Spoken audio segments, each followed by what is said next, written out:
Legal, mas isso já faz com que o nosso aplicativo funcione da maneira que a gente quer? Só pelo fato de a gente ter colocado aqui um campo onde a pessoa pode digitar, um botão e uma listagem? Não. Então eu vou abrir o preview só para você confirmar isso, tá? Então, ó, continua do mesmo jeito que a gente deixou antes. Existe o campo, existe o botão, a lista nem consegue ser vista. Se a gente clica nesse botão demais, nada acontece. Então a gente precisa ligar as coisas, mas ainda falta um ponto muito importante nisso. Vou fechar o preview então para você entender o que eu vou falar agora. É o seguinte, essa lista precisa ser uma lista de alguma coisa, tá? E essa alguma coisa vai ser definida pelos tipos de dados que a gente tem no banco de dados. Então, se eu deixo essa listagem selecionada, você vê aqui nas propriedades dela que existe esse campo aqui, ó. What is this a list of? Do que essa lista é? Se eu clico no drop-down nessa listagem dela, você vê que existe Users e New Collection, nova coleção. O que é Users? A gente viu no módulo anterior que Users é a coleção de usuários padrão que o Adalo cria para a gente, justamente para possibilitar o cadastro e login de usuários. Então, Users já é uma coleção no nosso banco. Se eu abrir aqui o Database, ó, o banco de dados, você vai ver, está aqui, usuários, tá? Uma coleção. Agora, não é uma coleção de usuários que a gente quer listar aqui nessa lista. O que a gente quer listar? A gente quer listar tarefas. Só que tarefas ainda não existem no nosso banco de dados. Então a gente tem que criar. Existem duas maneiras de criar novas collections, novas coleções no banco. Uma delas é simplesmente clicar aqui, ó, New Collection. Então eu tenho que selecionar para essa listagem qual é o tipo de dado que ela vai usar. Eu posso, se eu não tenho ainda a coleção que eu quero usar, eu posso vir aqui e simplesmente clicar em criar uma nova coleção. Outra maneira de criar uma coleção é vir aqui na aba de banco de dados e clicar em adicionar coleção. Qualquer um dos dois jeitos está correto. Eu vou fazer direto pela listagem para você ver que é mais simples, né? Mais intuitivo. Toda vez que você precisar criar uma nova coleção para uma listagem, você já pode clicar aqui em nova coleção, tá? Esse é um dos conceitos fundamentais que a gente tratou bem superficialmente no primeiro módulo e que agora você precisa estar ciente de como funciona. Então eu vou criar uma nova coleção e o nome dessa nova coleção, que é esse primeiro campo, vai se chamar tarefas, tá? Idealmente, pelo padrão do Adalo, você deve dar nomes com plural, tá? Então, tarefas nesse caso, não tarefa. As propriedades que essa coleção vai ter, ele já vem com uma definida, que é name. No nosso caso, não faz muito sentido name, ser um nome da tarefa. Poderia ser uma descrição da tarefa. O importante aqui é você se ligar que não deve colocar acentos, tá? Porque pode dar algum tipo de erro, algum tipo de problema de caractere. Na tela do aplicativo, nos textos que vão ser mostrados, sim, você pode colocar acentos. Mas quando você está criando banco de dados e nomeando coisas que fazem parte do funcionamento por trás do que o usuário realmente está vendo, o ideal é que você não coloque acentos, tá bom? Só que a descrição é o suficiente para a gente tratar uma tarefa do usuário? Pensa comigo, o que o usuário precisa fazer no nosso caso? Ele precisa poder criar uma tarefa que ele dê um nome, e quando ele terminar aquela tarefa, ele precisa indicar que ele terminou. Então a gente precisa colocar mais uma propriedade nessa coleção, que é essa tarefa foi finalizada ou não. Então eu vou clicar aqui em adicionar uma nova propriedade e vou selecionar um dos tipos de propriedade que o Adalo disponibiliza. Então você tem que definir qual é o tipo da propriedade que você está criando. Então, você está criando uma descrição, por exemplo, deixa eu voltar aqui só para você ver, uma descrição, de que tipo é a descrição? É simplesmente um texto que o usuário está digitando, certo? Então, você vê aqui ó, esse ícone de indicação de qual é o tipo desse dado. Ele é do tipo text, texto, tá? Existe outro tipo, que é o number, o true ou false, que é verdadeiro ou falso, o date and time, que é data e hora, ou data e tempo, né, literalmente, o data, simplesmente, imagem, ou arquivo. E existe também o relationship, que é relacionamento, que a gente não vai entrar agora, tá? Então, desses tipos de dados que estão disponíveis, saber se o usuário concluiu ou não uma tarefa seria mais adequado para qual tipo de dado? Eu vejo mais adequado o verdadeiro ou falso, tá? Porque a gente pode dizer, o usuário concluiu a tarefa. Então, concluída. Se for verdadeiro, significa que ele concluiu. Se for falso, quer dizer que ele ainda não concluiu, certo? Faz sentido, né? Então, vamos clicar em criar, para criar essa nova coleção. E agora você vê que a própria lista, nas propriedades dela, já indicou que ela é uma lista de tarefas. Porque através daquele atalho ali, né, naquela simplificação, a gente já criou a coleção e ele já soube identificar que essa lista é dessa coleção que a gente criou. Agora, o filtro indica quais tarefas realmente, quais entradas, quais registros da nossa coleção de tarefa realmente vão ser mostrados nessa lista. Por enquanto a gente vai mostrar todas. Depois eu vou te mostrar como isso funciona exatamente, para que serve, tá? Então não se preocupa com isso por enquanto. Sorting é a ordenação da listagem. Então você pode escolher ordenar, por exemplo, pela letra, né, de A a Z ou de Z para A. Então é uma ordem decrescente ou crescente em questão de letras, né? A concluída você pode ordenar pelas falsas primeiro ou pelas verdadeiras primeiro. Então, as que foram concluídas vão ficar para cima, as que não foram concluídas vão ficar para baixo.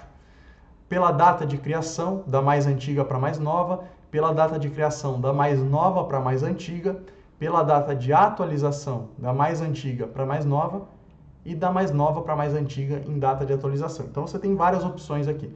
Mas, Matheus, de onde veio esse data de criação e data de atualização? Quando a gente criou a nossa coleção, não tinha nada disso lá, né? Só tinha a descrição e a concluída, que é verdadeiro ou falso. Não tinha data. E realmente, por que isso? Porque o próprio Adalo já coloca essas duas propriedades como padrão em todas as coleções que a gente cria. Então elas ficam implícitas ali, beleza? Agora, por enquanto, o sorting, vamos colocar o criado mais antigo para o mais novo. Então o mais antigo para o mais novo, isso.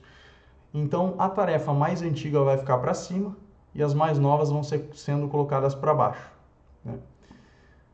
Não vai ter um número máximo de itens, mas se você quisesse colocar, você poderia definir um número máximo, para a gente não vai ter. A divisão indica qual é o tipo de divisão entre cada item da listagem, tá? Então, aqui está como em 7, ele vem aqui, esse divisorzinho está comendo uma parte da tela e sendo desenhado na outra parte. Então, ele está pegando aproximadamente 3/4. Dá para você mudar isso. Você pode colocar full para ele ocupar a tela inteira, a largura inteira, ou você pode colocar none para não ter divisão. Vamos deixar o em 7, tá? Isso é mais questão visual, você define o que você achar melhor, tá? Agora, aqui para baixo, você tem esses parâmetros: title, título, subtitle, que é o subtítulo, e left section, seção da esquerda. Além da seção da direita que está desabilitada. Se a gente quiser habilitar, é só clicar nesse botãozinho aqui, tá? Então você vê que ele habilitou também e apareceram esses botões de ícone mais aqui do lado. No nosso caso, não vai ter uma seção da direita mesmo, então eu vou desabilitar ela, tá? Título. O que é o título? O título é o que vai aparecer aqui no item, em cada item listado, nessa posição exatamente. Então você vê que ele já soube detectar, o próprio Adalo soube detectar, que a descrição seria uma propriedade bem apropriada para ser mostrada no título de cada item, né? Então ele colocou já a tarefa descrição. Mas eu vou apagar para você lembrar como a gente coloca isso ali se a gente quiser.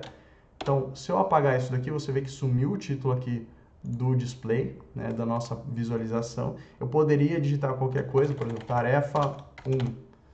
Só que você vê que todos ficam com tarefa 1. Isso aqui eu estou colocando hardcode, eu estou colocando um valor fixo ali. A gente quer um valor dinâmico, a gente quer que cada tarefa mostre o seu próprio título, que é o título que o usuário definiu quando ele criou a tarefa, certo? Então, para isso a gente tem que usar o texto mágico. Lembra disso? Então, a gente clica no texto mágico e seleciona qual é a propriedade, qual é o valor que a gente quer exibir nesse campo. No nosso caso, a gente tem 3 opções de acordo com a tarefa, que é a descrição, a data de criação ou a data de atualização. Então, no nosso caso, é realmente a descrição da tarefa. No subtítulo, Pode ser que não faça sentido ter, mas eu acho que seria interessante mostrar a data de criação, já que ela faz parte da ordenação que a gente definiu, de mostrar a tarefa mais antiga em cima e as mais novas para baixo. Faz sentido mostrar essa data para o usuário se localizar e saber há quanto tempo ele criou aquela tarefa. Ele pode dar mais urgência para as tarefas que ele criou mais antigas, né? Então eu vou usar aqui o Magic Text também em Subtitle, né?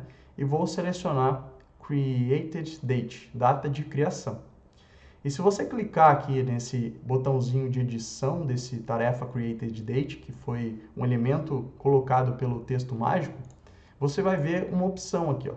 Qual é o formato da data? Ele está escrito como relativo, mas o que isso significa? Se você clicar, você tem mais opções e você consegue ver o que relativo significa, porque ele coloca um exemplo na frente, tá? Então ele coloca aqui, ó, relative, relativo, ele mostra 10 dias atrás. Então é relativo ao dia de hoje. Então isso é bem interessante para o nosso caso, para o nosso contexto. Mas existem outros. Então relative short, por exemplo, relativo pequeno, ele põe 10D simplesmente. Date, ele mostra a data, date time, ele mostra a data e a hora, né, o tempo. Dia da semana curto, então ele colocou só as 3 primeiras letras do dia da semana, só o time, né, só o tempo, a hora, e sem formatação nenhuma, que é o tempo inteiro, né, a data inteira. No nosso caso, faz sentido o relative, que é relativo. Em outros casos de uso, você pode querer mudar, tá? Então fica ali a opção para você fazer isso. Feito isso, aqui na esquerda, o que faria sentido? Faria sentido ter um checkboxzinho, um quadradinho, para indicar que a pessoa pode clicar nesse item para marcar ele como concluído. Então, aqui na left section, vamos selecionar um tipo de ícone ao invés de avatar. Avatar é como uma imagem de usuário, sabe? Image também poderia ser, que a gente colocaria uma imagem diretamente, sem ser do tipo avatar. E um ícone, que é mais especificamente o que a gente quer, para realmente indicar que a pessoa poderia clicar ali, um checkbox, né? Marcar que já foi concluído. Então o ícone, ao invés de ser esse ícone de adicionar, vai ser um ícone de check. Esse ícone aqui, checkbox outline blank. Pode ser essa cor mesmo, por enquanto, pelo menos. Depois a gente muda se a gente quiser. E vamos ver como está o nosso aplicativo. Vou dar preview. E você vê que praticamente nada mudou. Cadê a lista? O nosso editor mostra uma listagem, mas quando a gente clica na pré-visualização, não tem listagem nenhuma. Por quê? Porque ali, no editor, ele mostra como vai ficar, né? Para a gente ter uma ideia de como vai ficar, mesmo que não existam dados a serem mostrados. Já quando a gente executa o nosso aplicativo, aquela listagem só vai conter dados se houverem dados no banco para serem mostrados, certo? Como a gente ainda não criou nenhuma tarefa, não tem nenhuma tarefa para ser mostrada.